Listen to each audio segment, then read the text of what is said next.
Bonsoir à toutes et à tous et bienvenue pour cette veille de match. C'est la première pour cette saison 2012-2013 et vous le voyez sur ces images de Patrick Bossi. C'était ce matin, les Olympiens se sont envolés direction la Turquie afin d'y affronter ce club d'Eskişehirspor avec ce troisième tour préliminaire de l'Europa League. Grande première pour Elie Boop et toute son équipe. Premier match officiel pour le nouvel entraîneur de l'Olympique de Marseille et son adjoint Franck Passy. C'est un groupe de 18 joueurs qui s'est envolé pour la Turquie ce matin avec notamment la présence de Mathieu Valbuena. Plus de peur que de mal pour le milieu de terrain marseillais. Bonsoir à toutes et à tous. Quel plaisir de vous retrouver pour cette nouvelle saison sur l'antenne d'OM TV que l'on va passer ensemble. Veille de match est toujours présent. Nous allons bien sûr ce soir analyser la force de ce club turc, la motivation des clubs français dans cette compétition d'Europa League. Tiens, un débat en fin d'émission. On en parlera notamment avec Jean-Marc Ferreri.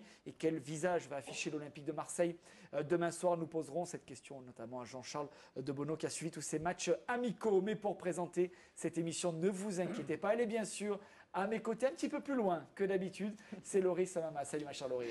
Bonsoir Sébastien, bonsoir à tous. Allez, plaisir une nouvelle fois de partager cette année à tes côtés. Plaisir dans Veille de match. On va découvrir de nouveaux clubs en championnat de France de Ligue 1 et de nouveaux clubs aussi en Europa League. Ils sont bien sûr présents. Jean-Charles Debono est bien sûr à nos côtés pour cette veille de match comme il le sera chaque rencontre de championnat ou bien de Coupe d'Europe. Salut Jean-Charles. Salut Sébastien, bonsoir Laurie. Salut Jean-Marc. Léger bronzage.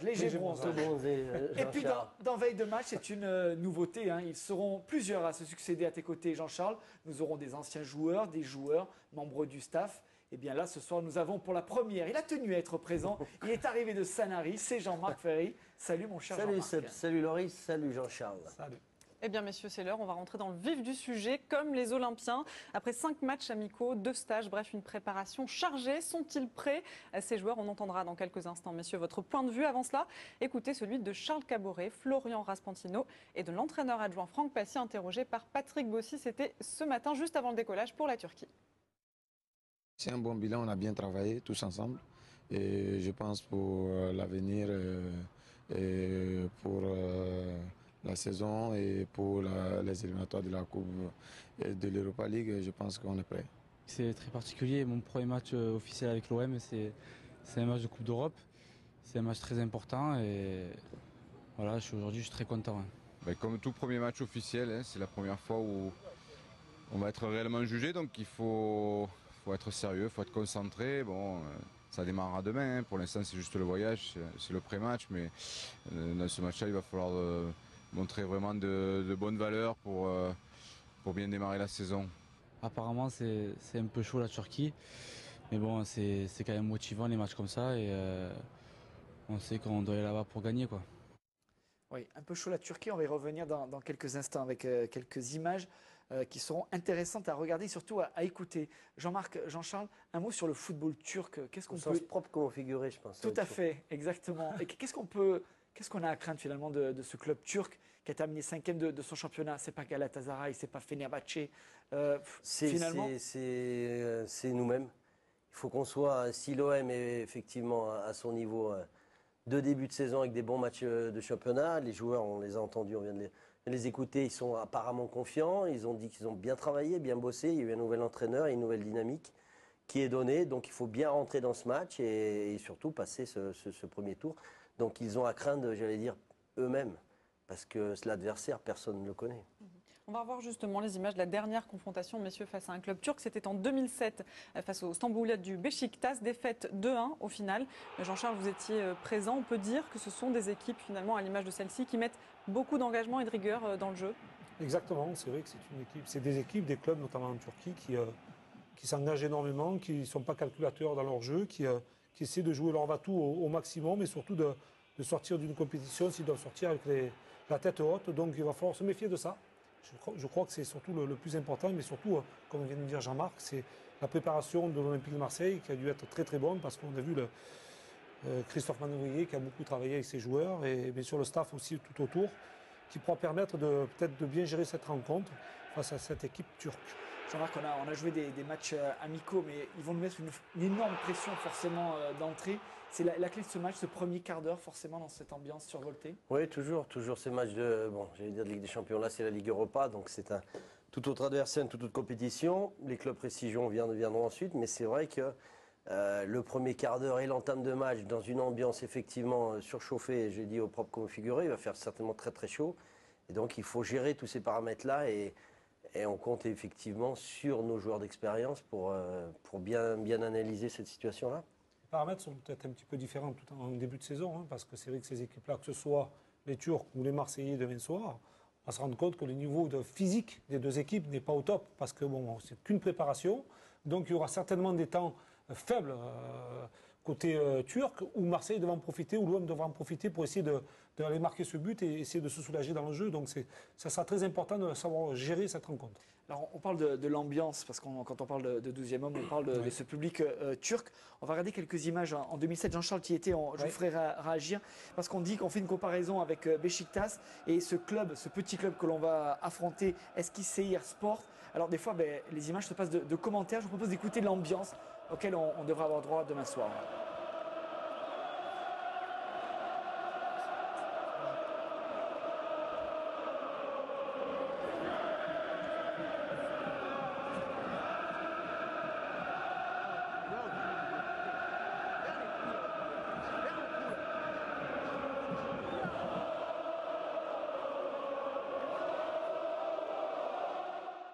Stade Atatürk, ça sera à peu près la même ambiance. Jean-Marc, une réaction? Bien dans la tradition des clubs turcs, quoi. On sait que football grec, football turc, c'est extrêmement chaud et bouillant. Et même si c'est un club qui n'est pas connu sur le papier, effectivement, il y aura cet engouement qui sera extraordinaire à l'OM de se mettre au niveau. Et puis on peut le dire, Jean-Charles, on mesure la force, la puissance d'une équipe par ce 12e homme, justement. On le sait bien ici à Marseille. Est-ce qu'on doit d'autant plus la craindre demain soir, cette équipe turque, même si, il faut préciser, ce match se jouera dans un petit stade, 18 500 places seulement. On voit d'ailleurs les images signées Jonathan Bartolozzi de ce stade Atatürk. Oui, je pense qu'il faut surtout être vigilant, être très concentré. C'est des équipes qui sont bouillante, avec des supporters ultra bouillants. Nous étions à Beşiktaş. C'est vrai que dans la tribune, on s'était aperçu, même, à un moment donné, on avait même laissé le jeu.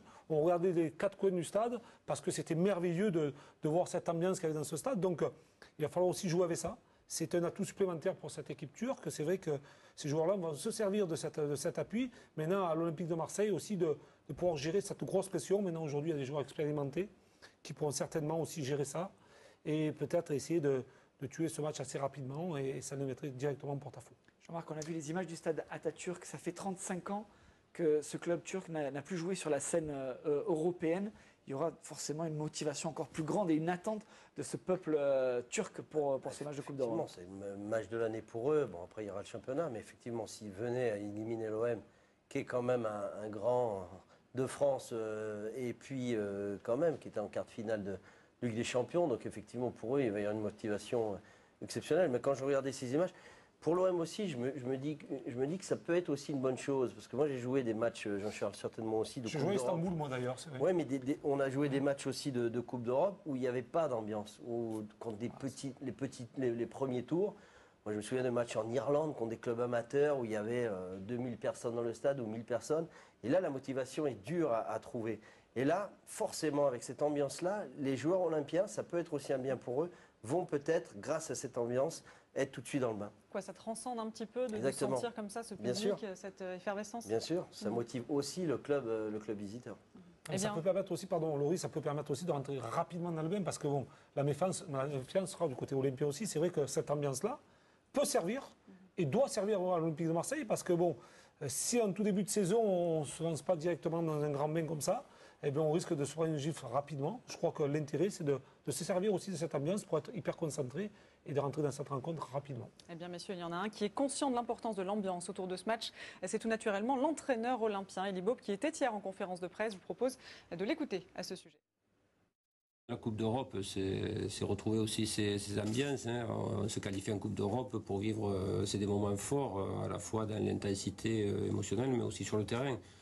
Moi, je me focalise beaucoup. C'est vrai que l'environnement, il pousse les équipes vers l'avant, qui qu'il oblige les joueurs à se surpasser. Mais moi, je vais me concentrer surtout sur notre jeu et le jeu de l'adversaire, parce que l'adversaire, c'est un adversaire de qualité. Il faudra être sur le terrain à même de contrecarrer les velléités adverses. Voilà. Ouais, les velléités adverses. C'est la deuxième fois que l'on va jouer un club turc. On avait joué Beşiktaş en 2007. On avait joué aussi contre un club qui s'appelait Göztepe İzmir. Je ne sais pas si ça vous dit quelque chose, messieurs. 32e de finale de la Coupe des villes de Foire. C'était le 2 octobre 1968. Vous étiez né. J'avais 8 ans. 8 ans. Jean-Marc en avait. Je me rappelle. Bon, pas donné d'âge. Mais une chose importante, c'était la première confrontation contre un club turc. Et on avait gagné le match 2-0. On avait perdu au retour 2-0. On avait été éliminé à la pièce. C'est Can Djorkaeff qui avait joué cette pièce. Il avait choisi Pils, tombé sur face. On avait été éliminé. Donc on a perdu à chaque fois contre les clubs turcs, éliminé face à ce club-là en 68. Et on avait perdu surtout le match retour, ô combien important contre Beşiktaş pour la qualification pour les huitièmes de finale. Voilà, c'était la petite anecdote. En 1968. Anecdote historique. Historique, j'aime bien me plonger. bien, c'est bien. Me plonger là-dedans, dans ces petites histoires. Alors, messieurs, on ne va peut-être pas rentrer dans le détail de l'effectif d'Eski Seyirspor. C'est dommage, insister. Parce que Jean-Charles a pourtant bien travaillé. Non, on en parlera demain. Hein. Demain, d'accord. Il n'y a pas de souci, Sébastien. Alors, beaucoup de nationalités différentes, en tout cas, dans cette équipe, dont un international sénégalais, Diomansi Kamara. Et qui dit international sénégalais dit forcément chez nous Souleymane Diawara, le défenseur olympien qui poursuit son travail de rééducation pour être d'attaque en octobre, n'a bien sûr pas fait le voyage en Turquie. Il a évoqué ce matin pour nous ce joueur qu'il connaît bien, meilleur buteur de son club la saison passée. Diomansi. Bon, déjà humainement, c'est quelqu'un d'extraordinaire je passe la plupart de mon temps en sélection avec lui. Même en dehors des matchs de foot, on se voit assez souvent sur Paris. Et sportivement, c'est un joueur que j'admire beaucoup parce qu'il a presque toutes les qualités que nous, défenseurs, on déteste. C'est-à-dire la vivacité, percussion, il va vite, il est à droite devant le but. Bon, malheureusement, il n'a pas un jeu de tête. Mais sinon, à part ça, je trouve qu'il a d'énormes qualités. Je pense qu'il ne mérite pas la carrière qu'il a eue. Je crois qu'il était à 18 buts l'année dernière, un truc comme ça, avec son club. Donc, puis il est revenu d'une grave blessure comme moi, ligaments croisés. Et il a su rebondir dans son club. Et comme je vous dis, c'est vraiment un attaquant qui est vraiment à droite devant le but. Il va falloir se méfier de lui. Oui, alors pour rectifier, c'est pas 18, c'est 16 buts l'année dernière pour Diomansi Kamara, 53 sélections avec le Sénégal, 4 buts en tout. Donc voilà, c'est le joueur à surveiller offensivement. Alors je ne vais pas vous faire réagir sur ce joueur parce que malheureusement vous ne le... confiance à Soulé. Hein. Voilà, si c'est pour ça qu'on a fait parler tant bien de ce joueur, ça veut dire que c'est un très bon. Effectivement. Genre, les joueurs entre eux, ils ne se trompent pas. Hein. Voilà, pas de jeu de tête, mais voilà, au niveau de la joueur vitesse. Puissant et qui adore les 1 contre 1 par contre. Voilà, donc il va ça, falloir c'est à savoir et à retenir. Se méfier, surtout qu'on va parler en deuxième partie de notre défense qui est en chantier actuellement, puisque Diawara est blessé, Mbia est aussi, donc on a aussi Etienne Ndiaye qui est blessé. Ça commence à faire beaucoup au niveau de la défense centrale. On va terminer avec ce club turc. Si vous n'avez pas pu visionner, vous, des images de ce club d'Eski Seyirspor, eh bien, Elie Bopp l'a fait pour vous. Il nous donne son point de vue sur l'adversaire donc, de demain soir pour l'Olympique de Marseille. Eski Seyirspor, c'est à la fois une équipe qui a de la maturité et qui est capable d'alterner la conservation du ballon, parce qu'elle a du métier. Elle a montré sur le match retour sur la première mi-temps, et ensuite elle est capable aussi de pousser un peu plus pour arriver à ses fins, à marquer des buts. Et à domicile, c'est une équipe qui part très fort. C'est une équipe qui, sur la première mi-temps, va exercer un gros pressing. Il y a un environnement qui va la pousser à être en place très haut de suite. Voilà. Voilà, en tout cas pour le point de vue d'Elie Bopp là-dessus. On va donc découvrir ce club qui a terminé 5e la saison dernière et qui retrouve donc 35 ans après eh bien, les joutes européennes avec ce 3e tour préliminaire. Comme disait Laurie tout à l'heure, ils ont éliminé les Écossais de St Johnstone, si je prononce bien au tour précédent avec une victoire à la maison 2-0 et un match nul à l'extérieur. Un but partout, ils ont parfaitement joué le contre.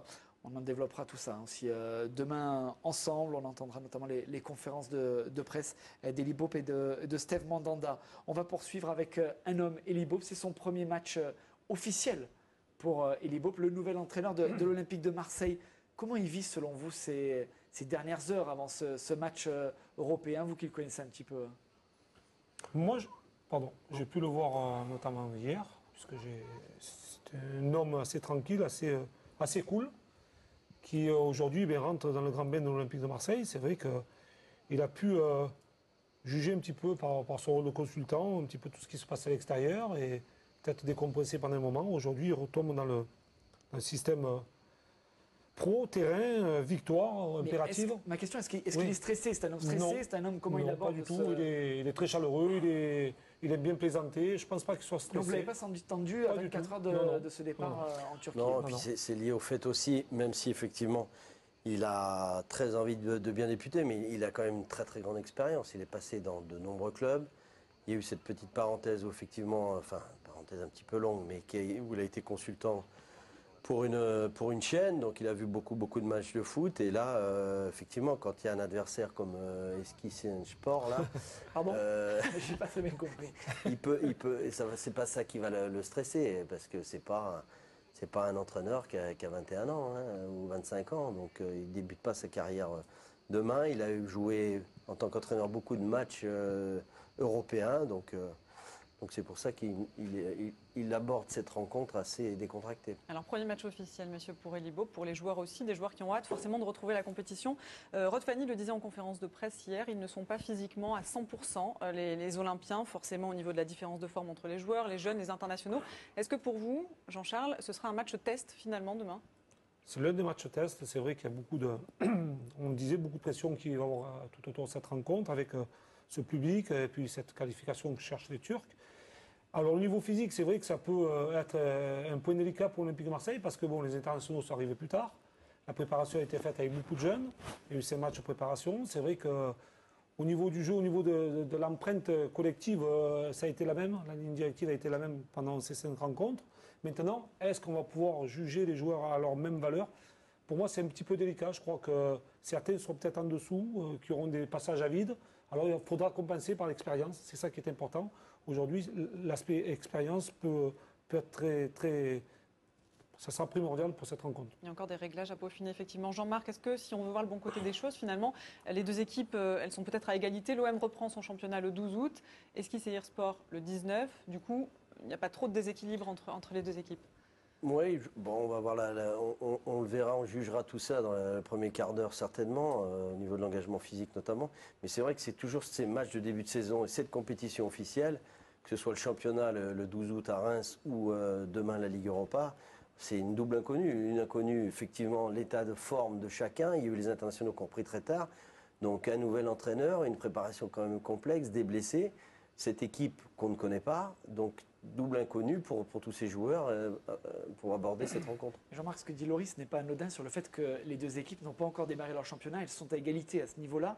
Souviens-toi l'année dernière, on joue l'Olympiakos pour le premier match de Ligue des Champions. Les Grecs n'avaient pas repris leur championnat. Nous, si. Et on avait vu que une grosse différence. Énorme différence. Donc là, c'est quand même important finalement que ce club turc n'ait pas commencé aussi ce championnat. On aura aussi un petit avantage pour certainement, faire la différence. On part à égalité, effectivement. On parle de matchs sur le physique qu'ils viennent de faire, mais bon, sinon. Eux aussi sont un petit peu dans le flou, c'est un petit peu comme nous, c'est leur préparation et les chaleurs. Alors c'est vrai que ils ont peut-être beaucoup donné pendant cette préparation parce qu'il y avait la qualification au bout. Est-ce qu'ils ne vont pas le payer aussi peut-être demain soir? Il y a eu beaucoup de choses. Il y a eu cette préparation foncière aussi, il y a eu l'Euro tout le monde a vu évidemment avec une bonne équipe de Turquie qui a quand même été, qui est passé les poules. Et puis effectivement après, peut-être mi-juillet, ils ont dû reprendre la saison mi-juillet. Là ça arrive quand même très tôt, très très tôt ce match de Ligue Europa. Début août. Il y a le danger, effectivement. On tenir compte aussi de la chaleur. Oui, il fait chaud, il fait très chaud ici, il fera sûrement très chaud aussi en Turquie. Pour tout le monde. Voilà, il fait chaud pour tout le monde, il va falloir s'adapter et même jouer à 14h. Ça sera un autre problème, on l'abordera dans les jours qui arrivent parce que ça fait déjà polémique, beaucoup d'aberrations concernant les horaires pour les matchs du mois d'août. On va passer à l'Olympique de Marseille. Là, on sait de quoi on parle, on les connaît, ces joueurs. Jean-Marc Ferreri, attaquant international, André-Pierre Gignac. Il a voulu rester, il voulait rester dans ce club marseillais. Il tenait à prouver à tout le monde qu'il avait justement les moyens de réussir. Il a joué ses matchs amicaux. Il a beaucoup tenté. Il a marqué un but de la tête sur une passe décisive de Raspantino. C'était face à Nîmes. Est-ce que tu penses que ça peut être l'année d'André-Pierre Gignac pour cette saison 2012-2013? Est-ce que toi, très clairement, tu y crois? Je pense qu'effectivement, ça peut être le joker, entre guillemets, de l'OM cette saison, même si nos attaquants, pour le moment, sont tous restés, Valbuena, André Ayew et puis Loïc Rémy. Donc, effectivement, André Pierre, j'allais dire, c'est le quatrième homme de notre trio d'attaque qui était titulaire la saison dernière. Mais effectivement, il peut effectivement avoir ses qualités qu'il avait quand même. Il n'a pas perdu. Moi, je pense que c'est impossible qu'il ait perdu toutes les qualités qu'il avait à Toulouse, où il a marqué beaucoup de buts, à Lorient, où il avait marqué beaucoup de buts. Et c'est pas en un an et demi qu'on perd des qualités quand on est à droit devant le but et quand on a un palmarès comme ça. Donc c'est une histoire uniquement de confiance. On sait que les attaquants marchent, allez, on va dire à 50% avec la tête et la confiance. Il l'avait perdu, il n'était pas titulaire avec Didier Deschamps. Et là, effectivement, avec Elibo, peut-être en lui redonnant un petit peu de temps de jeu ou le mettre titulaire, ça va lui redonner de la confiance. Et surtout, il n'y a qu'une seule vérité, ce sera de marquer des buts. Alors j'imagine, messieurs, que vous avez suivi attentivement les matchs amicaux. Jean-Charles, est-ce que les prestations d'André Pierre Gignac lors de ces rencontres amicales, elles t'ont rassuré? Oui, elles m'ont rassuré d'abord parce qu'il n'a eu aucun pépin physique. Ça, je crois que c'est la première des choses à savoir, c'est que ce joueur a pu s'entraîner et faire une préparation tout à fait normale, ce qu'il n'avait pas fait depuis quasiment 3 ans. Donc c'est une bonne chose déjà pour son retour. Après, c'est vrai qu'il a besoin de retrouver du terrain, il a besoin de trouver du temps de jeu, et surtout cette confiance d'un staff qui le soutiennent à 200%. Je crois que c'est un joueur qui a marqué un match amical à Nîmes. Aujourd'hui, il a fait le ballon. Il a ses qualités et il n'a pas pu les perdre, c'est pas possible. À 24 ans, on ne perd pas toutes ses qualités quand on est en pleine possession de ses moyens. Donc c'est un joueur qui, pour moi, risque de faire une grosse saison. Je l'espère et je pense qu'il le fera. En tout cas, c'est vraiment actuellement notre attaquant de pointe avec aussi, Rémy, Jordan Ayew, vu que Loïc Rémy, pour l'instant, est toujours blessé. On espère l'avoir pour le prochain match à domicile, cette fois-ci après le match de Reims. Ça sera contre Pardon, Sébastien, à savoir qu'il avait énormément essayé face à Tonon aussi. Il a frappé 4 fois, je crois, il a cadré 3 fois. Mais il ne marque pas. C'est vrai que c'est confiance. C'est ce qu'il disait. C'est ce qu'il disait, mais ça va arriver. Je crois qu'il tente énormément. La prise de risque aussi, c'est très bon pour un attaquant et c'est un joueur qui ne prenait peut-être plus ses risques la saison dernière. Oui, mais vous le connaissez très bien, le contexte marseillais, le public olympien a très peu de patience maintenant. Tiens, les supporters marseillais, on leur a posé la question concernant surtout cette équipe de l'Olympique de Marseille pour ce match de demain, donc d'Europa League, le premier match officiel pour l'OM version 2012-2013. C'est un micro-trottoir qui nous a été préparé par Sébastien Iglesias, montage Stéphanie Cecilio. Je sais qu'il a fini 5e du dernier championnat, mais je ne connais pas du tout. Je sais que c'est un club turc qui a dû terminer 5e ou 6e du championnat, je pense, un truc comme ça. Et qu'on joue le premier match à l'extérieur et qu'il a un nom imprononçable. Ça doit être Seki Sport ou un truc comme ça. Eikiri Sport? Alors c'est Eskir Sport, je crois. Alors, je vais vous aider un petit peu, regardez, j'ai un papier dans ma main, je vais vous laisser le prendre. Oui. Et vous allez lire le nom. Vous allez lire le nom de l'équipe que l'OM va affronter. C'est une blague ou? Alors c'est Eskis Irsport. Eskis Sport, je sais pas, c'est trop dur à dire. Eskis Sport. Voilà, exactement. Eskis Sport. Vous avez une deuxième chance. Eskis Sport. C'est pas évident. Hein. C'est pas évident. C'est pas une top team, hein, faut dire ce qui est. Et puis là, l'OM est en forme, donc on a fait des bons matchs de préparation, on a gagné contre Evian, ils sont en forme. Là-bas, c'est jamais facile. Et après, ça dépend de la défense. Ces derniers temps, on prend beaucoup de buts, donc ça va dépendre de ça. Bon, alors ils ont eu du mal. Hein. Compliqué à dire. Alors que je sais pas ce qu'il fait, Joe Bat, ce soir. Il vient venir à Marseille. Il avait la tenue. Un petit tour de table pour la prononciation. Pardon? Erkiz et Hirsport. Erkiz et Hirsport. Parfois, c'est pas trop mal quand même. Il n'y a pas de R. Parle pas turc. C'est Eski, c'est pas Erki. Jean-Marc, à vous. Eskiz et Hirsport. Et vous oubliez la fin. Et vous, Sébastien? Eskiz et Hirsport. C'est bien. Voilà, c'est tout un métier. Ça vous dérange pas? Allons-y, on y va. Allez, on les a entendus, messieurs, ces supporters. Donc, ils attendent certainement beaucoup de ce premier match. Jean-Charles, Jean-Marc, il faudra surtout reconquérir ce public marseillais demain soir avant tout. Je pense que oui, parce qu'on a perdu un petit peu de notre beauté au niveau de l'ambiance, au niveau des supporters. C'est vrai que ces supporters ont un petit doute cette saison. Alors, je ne sais pas pourquoi. Alors, c'est vrai qu'il n'y a pas eu de recrutement. Bon, c'est surtout parce qu'il n'y a plus de nouveaux joueurs qui sont arrivés. Parce que généralement, il y a beaucoup de mouvements. Ce n'est pas le cas aujourd'hui. Mais je pense que ça peut être aussi une bonne chose. Parce que c'est de la continuité. Je crois qu'Eddie Bob connaît très bien ses joueurs aussi. Et ça peut servir pour la saison à venir. Je crois qu'ils sont dans d'autres dispositions avec un nouveau staff. Et les supporters sont un petit peu en attente de tout ça. Donc ce que l'on espère, c'est que Ça fait l'Olympique 6 de mois Marseille... qu'ils attendent, hein, Jean-Charles. Parce qu'on Non, a mais- vécu 6 mois très, oui, très compliqués. non, mais La fracture, elle est C'est une là. nouvelle hein. saison, oui, mais la Oui. fracture est là, mais on a fini 10e Oui. cette saison. Ils attendent beaucoup des Je pense, résultats. ouais, mais je pense pas qu'ils attendaient réellement du mercato. Je pense qu'ils attendent vraiment le début de Oui, saison. mais ils attendent des résultats, mais je suis d'accord avec vous, Sébastien, mais on a la même équipe. On a mais la pas le même équipe. Et pas le même entraîneur. Voilà, pas le donc même c'est staff. ce qu'ils Donc, attendent il y a une nouvelle surtout, vision et aussi, Ils peut-être. veulent peut-être voir aussi, et peut-être attendre 1 ou 2 joueurs s'il y a des départs côté Marseille. Mais est-ce que finalement la clé, c'est au-delà des joueurs, entraîneurs, ce que vous voulez, mais c'est pas de réussir le début de saison, chose qu'on n'arrive pas à faire. On perd peut-être, Jean-Marc, trop de points à chaque fois en début de saison et des points qu'on paye très cher à la fin. Ouais, c'est évident. Ça fait plusieurs saisons que le début de championnat est catastrophique. Là, cette année, je pense que tout le staff, José, Elie et Franck, effectivement, vont mettre en garde les joueurs et effectivement réussir enfin, avec un calendrier, allez, entre guillemets, quand même abordable, ce tour de Ligue Europa. Quand même, je pense qu'on va le passer, Ouais, ça devrait passer, assez facilement. Derrière, il y a quand même Reims qui est un promu, il y a Sochaux. Le gros choc, ce sera Montpellier, je crois que c'est le 26. Donc on a un début de saison, entre guillemets, à notre portée pour mettre les joueurs en confiance, pour donner de la confiance et du bonheur enfin à nos supporters qui en ont été privés pendant des mois la saison dernière. On va parler de la seule recrue pour l'instant, c'est le jeune Raspantino qui est arrivé de Nantes. Est-ce qu'on peut déjà un petit peu le comparer au niveau du jeu? Alors on va pas sauter du siège, mais à Mathieu Valbuena sur le fait de l'insouciance, c'est quelqu'un qui provoque, qui aime bien justement le jeu, qui aime bien jouer, provoquer, aller de l'avant. Est-ce qu'on peut s'appuyer un petit peu sur ce système de jeu-là de Raspantino avec Mathieu Valbuena? Moi, personnellement, non. Je ne pense pas que ce soit dans le même style de jeu que Mathieu Valbuena. Par contre, je fais une petite comparaison avec Alma Fitano. C'est un joueur qui est un petit peu déroutant, qui a cette façon de pouvoir dribbler sur un côté, à la différence de Mathieu Valbuena qui était très bas et qui a décroché notamment des contrôles orientés qui éliminent directement son adversaire. Mais joueur intéressant parce qu'il est provocateur, il a du culot. Il a donné une passe décisive aussi. Donc un jeune joueur qui va vite apprendre, qui a marqué 7 buts la saison passée aussi. Donc un potentiel à exploiter. Donc pourquoi pas. Et espérons qu'il réussisse assez rapidement parce que c'est important pour un jeune aussi. Est-ce qu'il n'a pas, Jean-Marc, une plus grande pression sur ses épaules, ce jeune joueur, du fait justement qu'il est pour l'instant la seule recrue du club? Je pense pas, au contraire, c'est du bonheur pour lui. Il arrive de Nantes où il était inconnu. Enfin, c'était un bon joueur, mais enfin un joueur en devenir, un jeune joueur. Il a fait une bonne saison. L'OM lui fait signer un contrat, c'est exceptionnel pour lui et dans sa tête. Donc, je ne pense pas qu'il soit titulaire en début de saison. Il va certainement avoir un rôle de joker sur ces 2-3 premiers mois.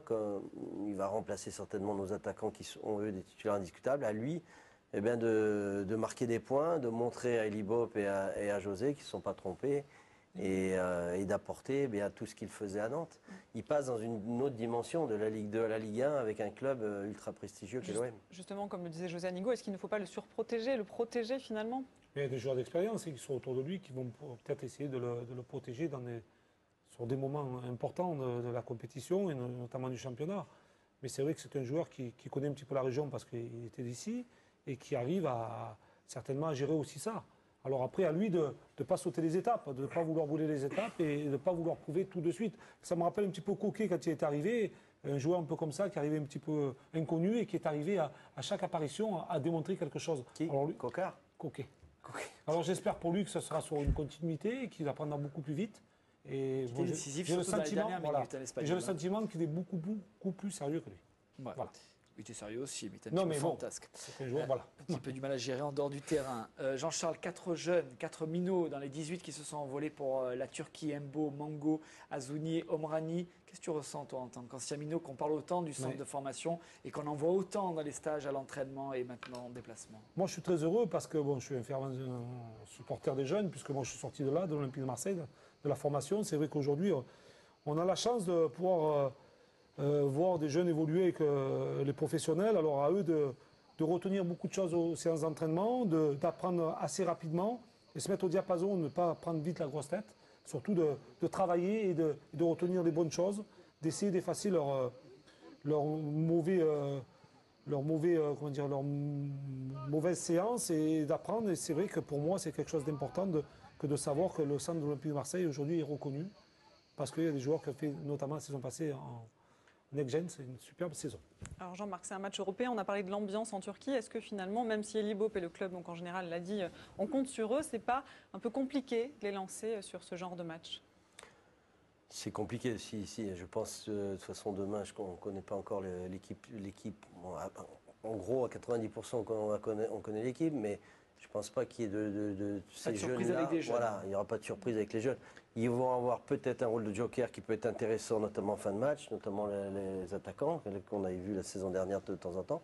Et puis à l'arrivée aussi, je pense que ce n'est pas anodin s'il y a autant de minots, entre guillemets, sur le banc. Il y a eu les blessures, certes, mais il y a aussi l'arrivée de Franck Passy, qui était leur entraîneur la saison dernière, qui est l'adjoint maintenant, qui a pris quand même un rôle très important, qui est l'adjoint d'Elie. Et effectivement, il connaît par cœur ces jeunes. Et il a dû en parler effectivement tous les jours pratiquement à Elie et certainement en bien.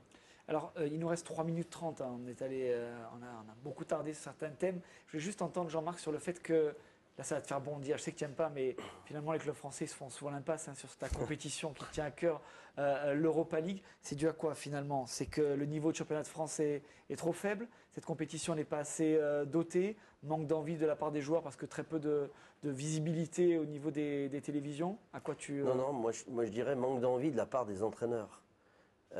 Souvent j'ai vu, la saison dernière on avait couvert tous les matchs du PSG et malgré leur star, ils ne sont même pas passés en match de poule. Alors regarde, là c'était le quart de finale contre Donetsk. Depuis 2004, on avait joué cette finale de Coupe de l'UEFA. C'est le meilleur parcours que l'OM ait fait en Europa League. C'était un quart de finale, on avait été sorti. Ouais. Donetsk avait ensuite gagné cette compétition. Donc pour toi, c'est. On avait été reversé. On avait été reversé. Mais pour toi, c'est donc les entraîneurs qui sont. C'est souvent les entraîneurs, moi qui couvre cette compétition depuis 6 ans, qui ne mettent pas l'équipe type. Pourquoi? Parce que souvent c'est le jeudi soir.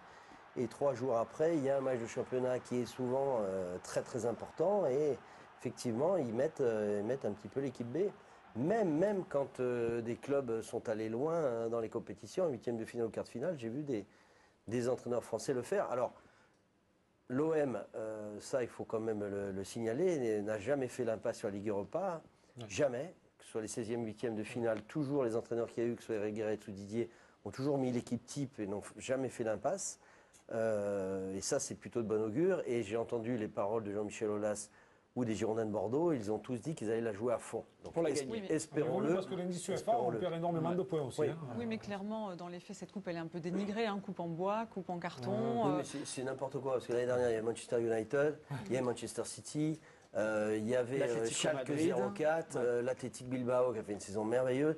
Et j'ai vu des matchs, moi personnellement, extraordinaires dans cette Ligue Europa, bien plus qu'en Ligue des Champions. Donc il faut arrêter de la dénigrer, cette Ligue Europa. Il y a des clubs ultra prestigieux. Qui rentreront plus tard. Bien sûr. Parce que pour l'instant, il y a ce 3e tour préliminaire à jouer. Ensuite, si on se qualifie, il y aura un nouveau tour à jouer, match aller-retour 22 et 29. Et si on passe ce tour, on rentrera dans ces fameux matchs de poule mi-septembre. Voilà, et c'est là où malheureusement, en règle générale, les clubs français ne se qualifient pas ou bien laissent filer la compétition. C'est pas très compliqué, parce que c'est les 2 premiers qui sont qualifiés et le meilleur 3e. Et des fois, il y a des pim-pam-poum dans les groupes. Il y a pas des dernière, le PSG avec Bilbao, Bratislava. Oui, ils sont restés en rade. Et Salzbourg a détrôné le PSG. Ouais.